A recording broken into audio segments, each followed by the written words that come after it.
What's up, you guys? So as you can see by the title of this video, this is going to be a different type of video. This is going to be a touchy video, basically like a story time video of what's been going on. I know you haven't heard from us in the past month or so, but there's been a lot going on, and today we're going to just basically let you guys know. This is not an easy video to do. I've honestly been avoiding talking about it, all that, because we never thought we would have to make a video like this. As you can see, the last video we did, we were so excited. We had our gender reveal and everything. So, just a lot has transpired in the past few weeks. So if you want to hear our story, basically about how we lost our baby boy, just keep watching. Just keep watching. So yeah, guys, as you know, Jazmine was pregnant with our first child, baby boy Messiah. As you can tell, this is a very difficult video for the both of us, and we had some very difficult, bad news to tell, right, babe? Yeah. So April 21st. No, let's just start from the beginning. So April 20th, 2021. And as you guys know, I've been doing these pregnancy updates, so I haven't really had any complications that I've talked about or anything like that. The pregnancy was totally smooth all the way through. So again, this was definitely not something that we were expecting. This totally came out the blue. So April 20, 2021, that evening, right? Yeah. So Khalid, I was getting ready to cook dinner.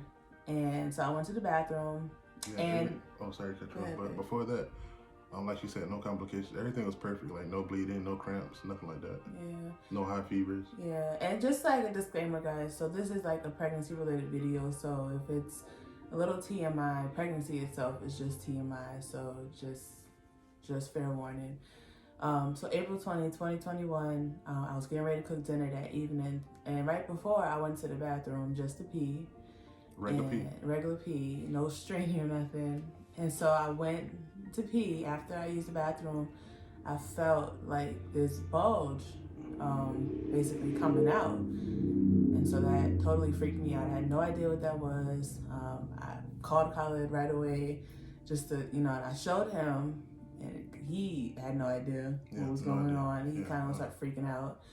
So we called my mom, and she was looking it up. Yeah, she rushed from work, actually. Yeah, so she was at work, so she got to me, to us in like 5-10 minutes, literally.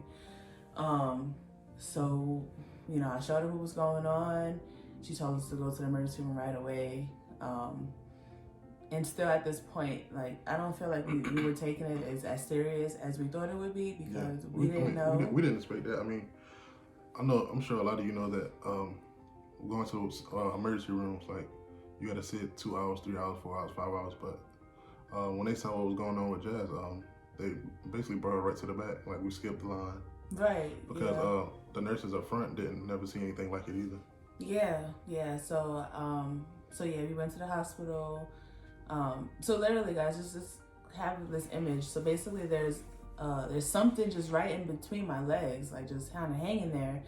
And so I can't walk straight. I'm kind of just wobbling to the car, wobbling inside the hospital, because it's not like it'll just go back up. It's just there. So we get to the hospital. We go in the back. At first, they didn't let Khalid in the back.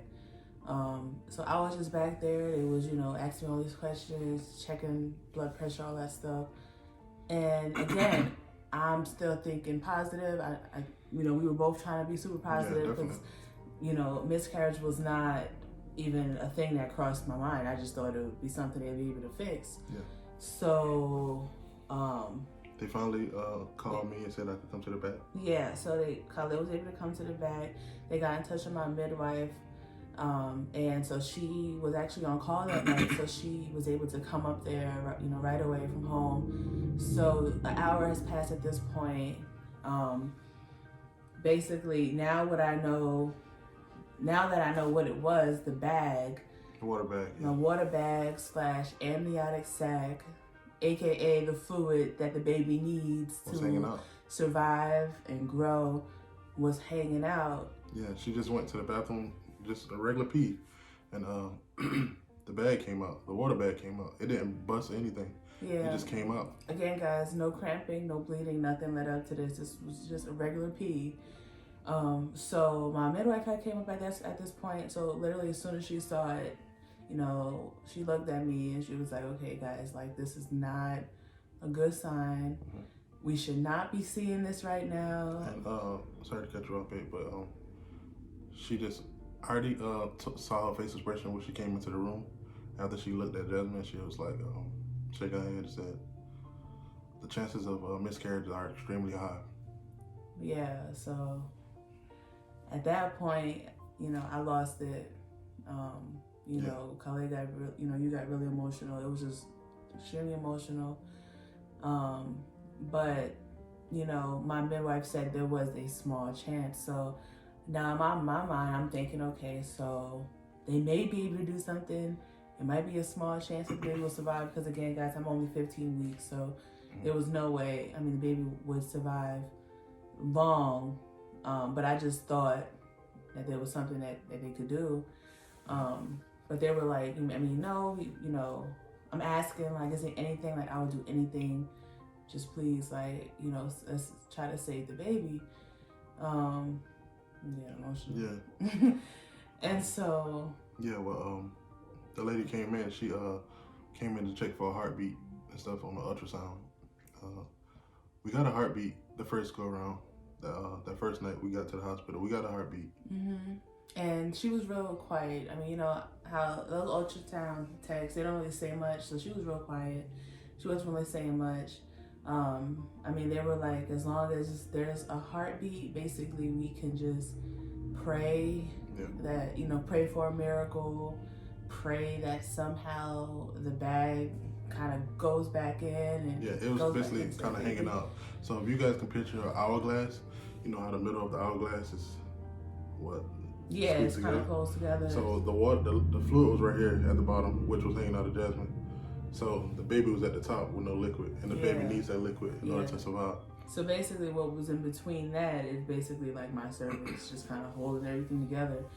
But so yeah, she told us that, you know, there's going to be a high chance that we miscarry. Again, it was extremely emotional. She gave us 3 options. She was basically like, you know, she can send me home, and when the bag breaks, I just come back in and deliver. The second option, she said she can give me some medicine. The medicine will miscarry for me. It'll be really painful. You know, but I would go home and just take the medicine. Yeah. And the third option was I can be admitted and just, again, pray, hope for a miracle, that something, you know, something would happen. I don't know, gravity, whatever would, you know, hopefully bring the bag back in. And so, you know, I stood on that small amount of faith that we had, because I did not want to give up. Yeah. So we ended up staying overnight. Yeah. You know, the midwife basically saying, I said, I said, can you please just keep it honest with me? Just let me know. She said, after the ultrasound, we had a small heartbeat. So she said, well, there's a heartbeat right now, but there's no telling what happened overnight. So we didn't want to be home and then the bag busts. Yeah. We don't know what the hell to do, so. Right, so we decided to stay at the hospital overnight. We just felt that would be best. So yeah, we called our family, basically gonna let them know what was going on at the time. Again, I prayed all night. You know, we was in the hospital all night. It was just like a terrible night. You know, I had to sleep with my legs up, kind of elevated, just hoping it'll, I don't know. Yeah, you know, just that small amount of hope you just don't want to let go of. So we did that first thing in the morning. You know, the nurses were really great. They came, checked on us all night, was talking to us, giving us hope, whichever. So that morning, the first thing they did was check for a heartbeat. And so she kept trying. You know, she kept trying. Yeah, and And so they eventually told us that the baby had passed away. I guess something happened overnight. The fluid, the baby couldn't survive long without the fluid. And at that point, she looked, after she checked the ultrasound, she looked at me again, and she literally saw the umbilical cord, because the bag, again guys, the bag is still hanging outside of me. So she looked and she actually saw the baby's umbilical cord had fallen through, and it was just in the bag. So again, I lost it once they told me like that was it. You know, there was no heartbeat, the baby was gone. So I called my mom. At that point, you know, Khalid was there. Khalid, you know, was so supportive the whole time. But at that moment, I just felt like I just needed like my mother there. You know, so always something about a mother's comfort. You feel like you need. So I called my mother. It was like, we'll just kind of give you guys time. So she came. They wheeled me to labor and delivery, because again, we're like, okay, oh my God, like what's next? Yeah. Never been through anything like this before. No family history of this. And to kind of sum it all up, guys, so basically what I was diagnosed with is an incompetent cervix. Basically, I started to dilate and my cervix started opening. Yeah, way too early. 15 weeks, guys. Like, you know, that's totally not right. You're not supposed to be, you know, you're not supposed to be dilating this early. And the doctor said if it was around 23 to 25 weeks, it would have been a greater chance that the baby could have been saved. Yeah. But being that it was so early, you know, the baby couldn't function that well without that liquid. So. So yeah, at this point, you know, they rolled me to labor and delivery. They're basically telling me I'm gonna have to deliver this baby.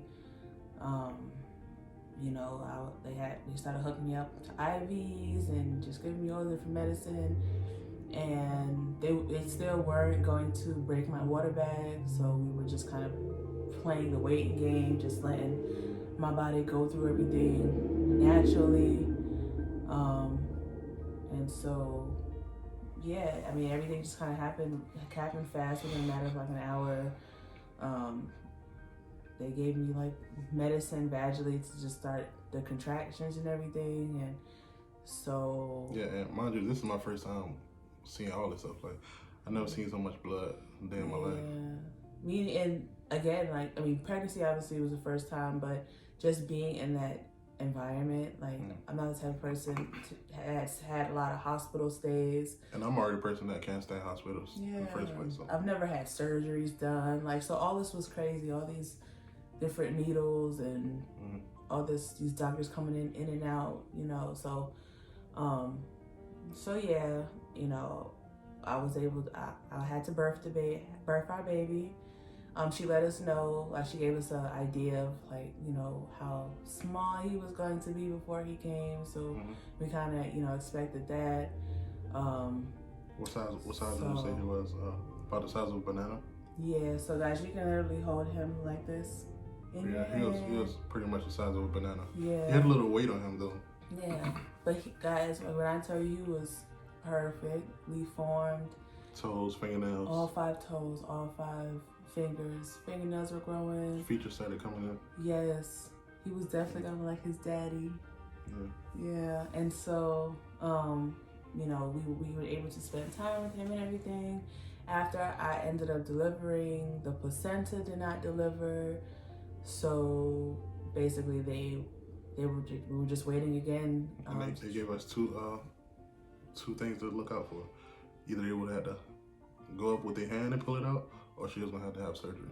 So obviously, guys, I didn't want to go through the surgery. So yeah, the doctor literally had to go inside, pull the placenta, she went all the way like, this is Jazmine's vagina, okay, and this is her hand trying to pull out placenta out. So she's going in like, oh. And guys, like that was the worst pain I ever felt in my life. Like I screamed, and I was about to tell her that, look, that's enough. We'll do the surgery. I think that was the most painful thing out of the whole, because pushing him out, because he was so little, wasn't painful. I can imagine. The contractions before, yeah, but that was so painful, and like I can look over there at Khalid, and like he's just cringing, because you know he don't like to see me in pain and stuff like that. And so like my mom's just over there just like cringing and tearing up. So it was totally emotional. Yeah. You know. So, sorry, but yeah, it's been a lot of people asking. That's why we decided to do this video.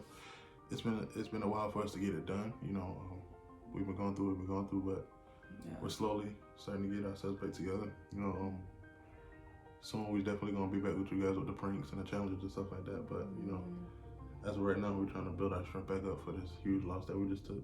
Right. And so, you know, after we delivered, again, the nurses, doctors, midwives, they were as nice and sweet as they could be, and so, you know, we were able to get a lot from it as far as like for memory purposes and stuff like that. So they did like a photo shoot. So we have like a whole bunch of photos on a SIM card if we ever want to look at them. We got the baby cremated. Yeah. So this right here is a bear that has his ashes in it. And I don't even think, we might have said it earlier, but our baby's name was Messiah. Yeah. Messiah Lee. So yeah, his ashes are back here. And guys, like, that bear like means so much to me. Like the first few nights, like we slept with it. I know it kind of looks like a regular teddy bear, but that bear means it actually has everything to me. Actually has a zipper in the back of it. Yeah. With the urn. The urn inside of it with his ashes. Right. And so this was the rose that was on the door when I delivered. So I'm glad my mom, she did grab that. And you know, we got just a few other things, like, so just a picture, like this was his pamper. See how small that is, right? That was the pamper they had on him when they took pictures. So guys, like, he was tiny. Like, this was his hat. He actually wore that hat, and it's still a few blood stains. It still has his stains on it. So, you know, we have like this little box basically. Yeah. So I'll show you guys the as a keepsake. Urn inside of the teddy bear. So we just zip the back down, and you just take the urn out. Yeah. And his ashes are inside of here.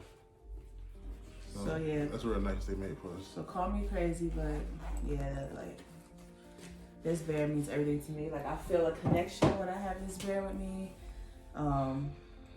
So yeah, guys, you know, it's been tough. It's been a tough journey. We're definitely gonna try again. Yeah, we're definitely gonna be trying again. We're keeping the hope. Basically, you know, for future pregnancies, I'll have to get a stitch. It's called a cerclage. That will basically kind of keep my cervix closed so I can carry full term. But, you know, they reassured me that there was nothing I did wrong.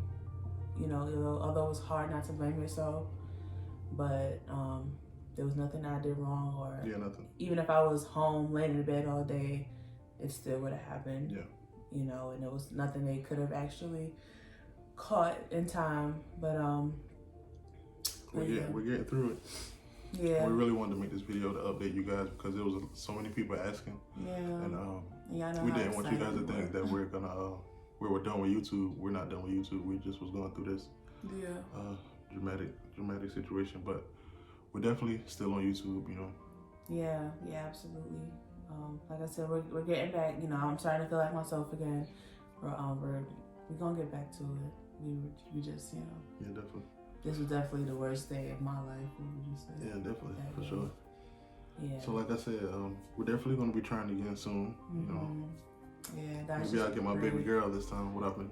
Right. What I've been wanting. Yeah, it doesn't even matter. You know what I'm saying? So at least we know now, basically, what we need to do.